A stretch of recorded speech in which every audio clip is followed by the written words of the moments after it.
Welcome to the Battlegrounds Tour Agency's Guide to Karakin. Now, you might know Karakin from its infamous Black Zone and survivors using sticky bombs instead of doors, but this little island is so much more than a 2x2 field of destruction. Take the Jamila textile operation, for example. Jamila Textiles was by far the most prominent business on the island, replacing farming after a massive drought devastated the economy. Even the octopus fishermen had their land bought out by Jamila's owner, Amir, and left for the mainland. Amir owned damn near the whole island by the time he was done, but reasonable people know that textiles weren't what was paying for it. Still, more factories were built, some in obscure locations with only minimal staff even to run them. In fact, there were a couple that were built, opened, and almost immediately closed and boarded up. But more on those later. Our first stop is Hayy, one of the more quaint towns on the island. Hayy had an important job though. The workers here were responsible for refining the core pigments set up the road to Hadika Nemo for processing into dye. We'll be heading up that way next. From what the books show, Hadika Nemo was the main port that Jamila Textiles used to import raw materials. It was also the place where all the factory's dyes were mixed, as you can see from the multicolored vats here. Now, on the way to Al-Habar is the first of those boarded up factories I talked about.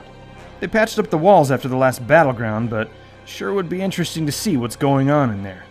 I got a feeling it wasn't making textiles. Next up is Al-Habar, one of the biggest cities on Karakin. Al-Habar was the city closest to many of the farmsteads on the island, and thus used to be a pretty big economic area. After the farmers had left and Jamila bought up their land, the city was mostly inhabited by factory workers. Speaking of Jamila, up on the hill over there is the main Jamila textile factory. Many people questioned this location for the main factory, as it was pretty far from both the main port cities and even a bit of a haul for Al-Habar. But when you're trying to be discreet, it makes perfect sense. What, did I forget to mention that Amir was a smuggler?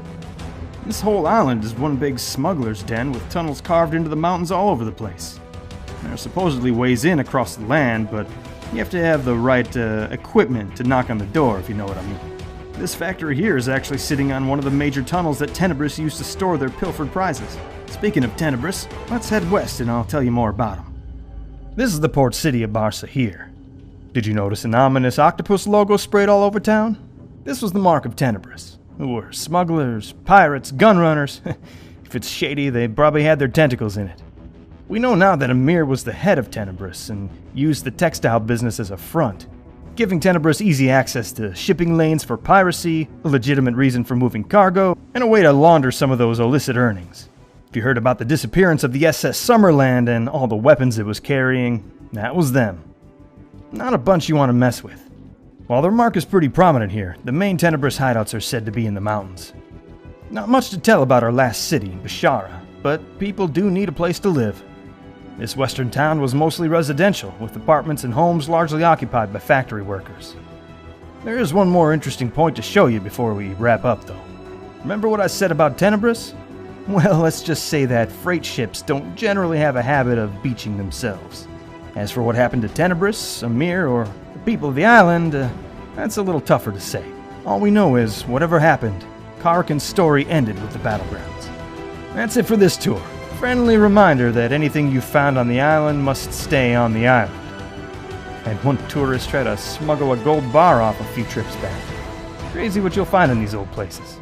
We hope you enjoyed your experience with the Battlegrounds Tour Agency, the world's most authentic way to experience the Battlegrounds.